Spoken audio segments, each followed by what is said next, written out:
বনের ধারে একটা গুহা ছিল। সেই গুহাতেই কয়েকটা শিয়াল বাস করত। শিয়ালদের নাম ছিল লালু শিয়াল, হলু শিয়াল ও নীল শিয়াল। লালু শিয়াল ছিল ওদের বস। একদিন লালু শিয়াল হলু শিয়ালকে ডেকে বলে, পাশের জঙ্গলে একটা বুড়ি থাকে, তো তুই ওই বুড়িকে বলবি সে যেন আমাদের দাওয়াত পাতি দেয়।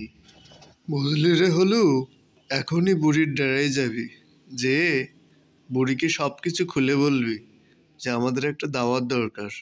আমাদের এলাকায় থাকে, তারপরও একটা দাওয়াতও নেই, তা কি করে হয় বল?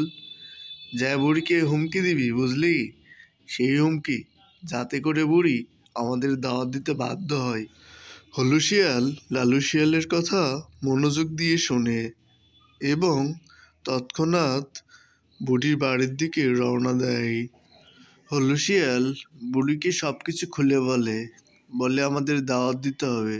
তাই কথা মতো বুড়িও দাওয়াত দিয়ে দেয়।